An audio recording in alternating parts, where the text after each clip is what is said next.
Expression താമസിക്കണ്ടല്ലോ.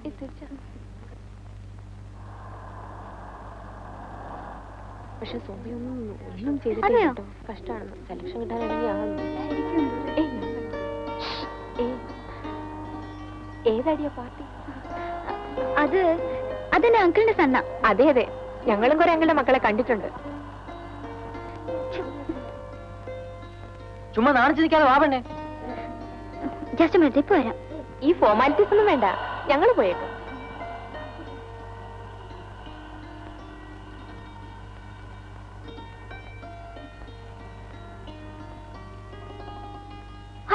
എന്ത് പണിയാ വിനു കാണിച്ചത്? എന്തിനാ ഇവിടെ വന്നത്? എന്റെ ഫ്രണ്ട്സ് എല്ലാം അറിഞ്ഞു. കോളേജിലൊക്കെ പഠിക്കുമ്പോ ഒരു റൊമാൻസ് ഒക്കെ ഉണ്ടാവുകയും അതറിഞ്ഞ് ഫ്രണ്ട്സ് ഒക്കെ വാരുകയും ചെയ്യുന്ന ഒരു രസമല്ലേ? പിന്നെ നാളെ കോളേജിൽ ചെന്ന് എല്ലാരും കൂടിയിട്ട് എന്നെ വരും. തന്റെ വാചകം ഒന്നും വേണ്ട, കേറാൻ നോക്കും. വേണ്ട വിനു, ആരെങ്കിലും കണ്ടാൽ എനിക്ക് പേടിയാവുന്നു. ഇന്നെന്താ പുതിയൊരു പേടി? അത്രയ്ക്ക് പേടിയാണെങ്കിൽ എന്നെ സ്റ്റൈലായിട്ടും കെട്ടിപ്പിടിച്ചു, എല്ലാ പേടിയും അങ്ങ് മാറും. ആ കയറാൻ നോക്ക്. വിനു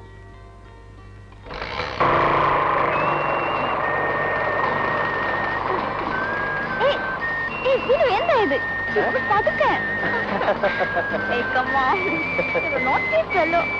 ഇപ്പൊ എങ്ങനെയുണ്ട്?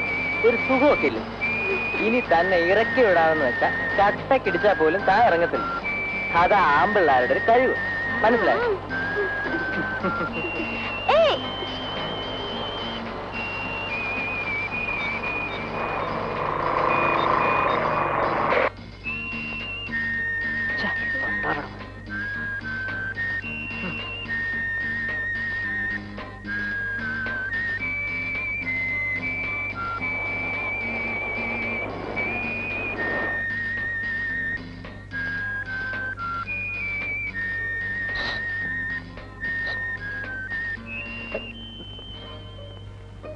എന്താ ഇത്?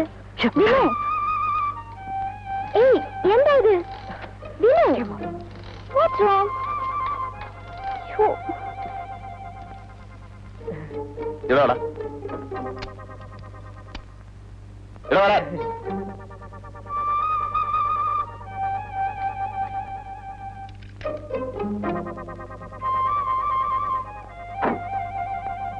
അതെന്റെ ഡാൻസ് ക്ലാസ്സിലെ ഡാൻസ് ടീച്ചർ ആയിരിക്കും. അതെ.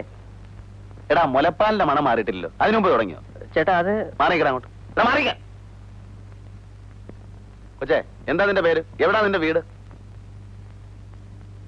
മാതാ ഹോസ്പിറ്റലിന്റെ അടുത്താ. തന്നോട് ചോദിച്ചോ? ആ കൊച്ചൊന്നും പറയാത്തോണ്ട് പപ്പം പറഞ്ഞു പോയതാ. കോളേജിൽ പഠിക്കാൻ പോകുന്നത് കണ്ട ആമ്പിള്ളേരെ മോട്ടോർ ബൈക്കിന്റെ പുറകെ കയറി ചുറ്റാനാണോ?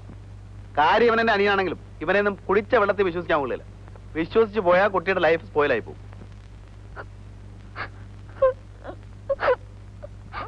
കരയാതെ കൊച്ചേ, കരയാൻ മാത്രം ഞാനൊന്നും പറഞ്ഞില്ലല്ലോ. കരയാന്നേ, കുറച്ചുകൂടെ പറയണമെന്നുണ്ടായിരുന്നു. അതിന് മുമ്പ് കരയാൻ തുടങ്ങിയാൽ എങ്ങനെ? ഇങ്ങോട്ട് കയറ. വണ്ടിയെ കയറ. മാറിക്കട അങ്ങോട്ട്. ഇപ്പൊ മനസ്സിലായോ കൊച്ചെ, കൊച്ചന്റെ കാമുകന്റെ തൽസ്വരൂപം?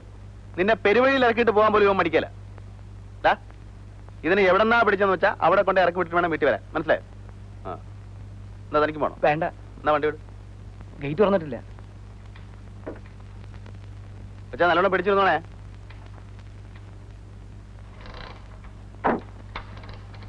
വിനുവിന്റെ ചേട്ടനത്? അതെ അതെ, സ്വർഗത്തിലെ കട്ടുറുമ്പ്.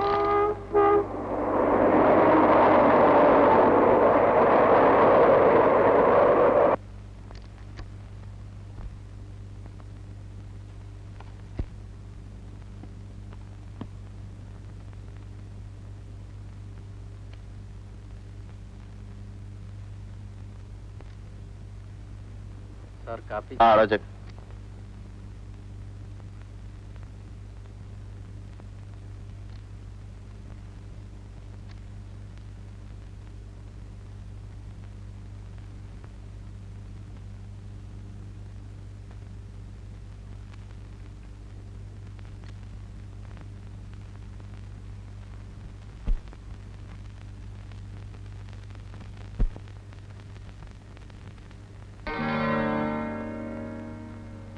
ആകെ നാശമോശമാക്കിയ ലക്ഷണമുണ്ട്.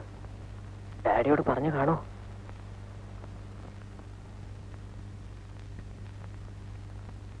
നിൽക്കണ അവിടെ. വീട്ടിൽ കൊണ്ടാക്കിയോ? ഇതിനാണല്ലേ ബൈക്ക് വാങ്ങി തരണമെന്ന് പറഞ്ഞ് ഇവിടെ കിടന്ന് ബഹളം ഉണ്ടാക്കിയത്. ലിഫ്റ്റ് കൊടുക്കാൻ. നാളെ മുതൽ ബൈക്കുമായിട്ട് ഓളെ പോകണ്ട, ബസ്സിൽ പോയാൽ മതി. അയ്യോ ചേട്ടാ, അത് ബസ്സിലൊക്കെ ഭയങ്കര തിരക്കായിരിക്കും, പിന്നെ സമയത്തിന് എത്താനാവില്ല. ഞാൻ ഡാഡിയോട് പറയാം, ഡാഡി തീരുമാനിക്കും. അയ്യോ ചേട്ടാ പ്ലീസ്, ഡാഡി അറിഞ്ഞാൽ. എന്താ കാര്യം? അല്ല, ഞാൻ അറിയാൻ പാടില്ലാത്തല്ലോ ഇവൻ ചെയ്തോ? ഡാഡിയോട് ഞാൻ അന്നേ പറഞ്ഞതാ, ഡാഡി കേട്ടില്ല. പിന്നെ എന്താ കാര്യം? ഒറ്റയ്ക്കാണെങ്കിൽ സാരമില്ല, ഇത് പുറകിൽ ഒരാളെ പിച്ചാടാം. നീ കാര്യം എന്താണെന്ന് വെച്ചാ പറ. കാര്യമൊന്നും സംഭവിച്ചില്ല. ബൈക്ക് കൊണ്ടുപോയി ലോറിക്ക് തിരിച്ചാനെ, ആരുടെയോ ഭാഗ്യം കൊണ്ട് ഇവൻ രക്ഷപ്പെട്ടു. എന്തൊരു സ്പീഡിലാവും വണ്ടി ഓടിക്കുന്നറിയോ? ഇനിയാ എന്നോട് എത്ര പ്രാവശ്യം പറഞ്ഞുകൊണ്ട് ഓവർ സ്പീഡ് വണ്ടി ഓടിക്കരുതെന്ന്? ഡാഡി, അല്ല, ഇവന്റെ മാത്രം കുഴപ്പമല്ല, ആ ലോറിക്കാരന്റെ കയ്യിൽ ഒരു ലേശം പെശകുണ്ട്. അത് നീ ഓവർ സ്പീഡിൽ വണ്ടി ഓടിച്ചോണ്ടല്ലേ? ഏതായാലും നാളെ phone. Thank you my dear brother. ഒരു താങ്ക് യു ബ്രദർ നിനക്ക് ഞാൻ വെച്ചിട്ടുണ്ട്.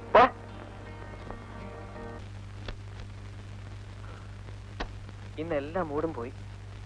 ഇനി ഒന്ന് ഫ്രഷ് ആവണമെങ്കിൽ ഇതേ രക്ഷയുള്ളൂ.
ഫോട്ടോ ആണെന്ന് മനസ്സിലായി.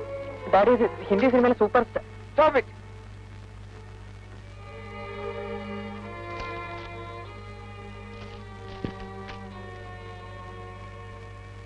ഇതിനാണല്ലേ നീ മുറിയിൽ കയറി വാതിൽ ലോക്ക് ചെയ്യുന്നത്? ഇന്നെന്തേ മറന്നുപോയോ? പിന്നെയാ നീ എന്നോട് കള്ളം പറയാൻ തുടങ്ങിയിരിക്കുന്നു. അത് നിന്റെ കുറ്റമല്ല. ഈ വീട്ടിൽ നിന്നെ ഉപദേശിക്കാനും നിയന്ത്രിക്കാനും ആരും ഇല്ലാതെ പോയി. അതിന്റെ തകരാറാണ്.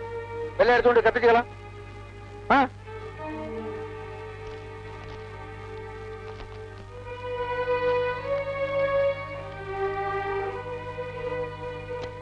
അവിടെ വിടട്ട, എല്ലാം കത്തിച്ചുകളാം. മേലിൽ ഇത്തരം ചിത്രങ്ങൾ വീട്ടിൽ കണ്ടുപോകരുത്.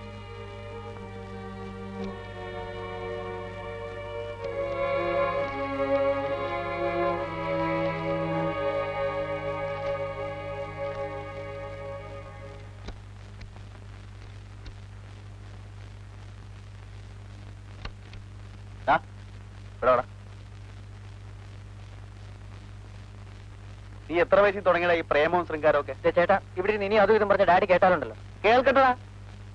ആ, ഡാഡി കേട്ട് കഴിഞ്ഞാൽ പിന്നെ അത് അഡ്ജസ്റ്റ് ചെയ്യാനും ചേട്ടൻ തന്നെ നിൽക്കേണ്ടി വരും. ഞാനാണ് നിനക്ക് എല്ലാത്തിനും മടം വെച്ച് തരുന്നത്. ഇനി ഞാൻ എല്ലാ കാര്യവും ഡാഡിയോട് തുറന്ന് പറയാൻ പോവാ. ചേട്ടൻ ഡാഡിയോട് ഒന്നും പറയാൻ പോകുന്നില്ല. ഇങ്ങനെയൊക്കെ എന്നെ വരട്ടുമെങ്കിലും ചേട്ടനോട് സ്നേഹമുണ്ടെന്ന് എനിക്കറിയാം. എന്റെ കൊച്ചു കള്ളനല്ലേ. കയ്യറ, എനിക്കെന്റെ മയക്കൊന്നും കണ്ട.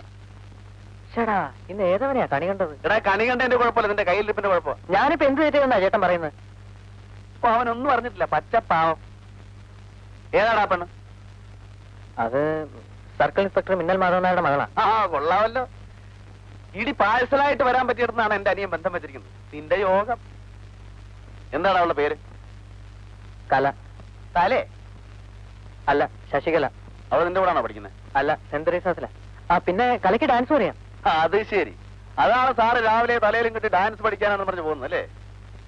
എന്താ നിങ്ങളുടെ ഭാവി പരിപാടി? ചേട്ടൻ ഇങ്ങനെ വക്കീലന്മാരെ പോലെ കുത്തി കുത്തി ചോദിച്ചാലുണ്ടല്ലോ ആകെ കുഴഞ്ഞു പോകും. ഒരു പെണ്ണിനെ പ്രേമിക്കുന്ന ഇത്ര വലിയ കുറ്റമാണ്. എഴുതേക്കടാ, എഴുതേക്കടാ.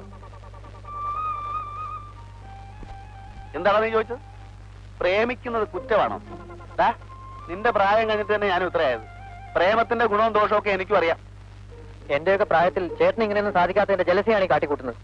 എന്തോ ജലസിയോ? മുലകുടി മാറാത്ത നിന്നെ പോലത്തെ പരട്ട പയ്യന്മാരുടെ പേട്ട പ്രേമം കാണുമ്പോ എനിക്ക് ജലസിയോ? പഠിക്കാൻ പോയാൽ പഠിക്കണം, അല്ലാതെ പഠിത്തവും കളഞ്ഞ് ഉഴപ്പിക്കണ്ട പെമ്പിള്ളേരെ പുറകെ നടന്നല്ലോ. ആർക്കിനെ ഷേപ്പ് ചെയ്യാൻ മതികളെ. ബാലേന്ദ്ര സാറിന് അങ്ങനെ വിളിക്കുന്നു.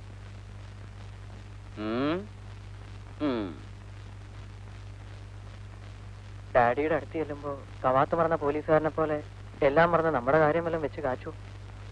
ഓ ഇനി അറിഞ്ഞെന്ന് വെച്ച് ചാകാനൊക്കെ പറ്റൂ. എപ്പോഴായാലും ഡാഡി അറിയേണ്ടതല്ലേ.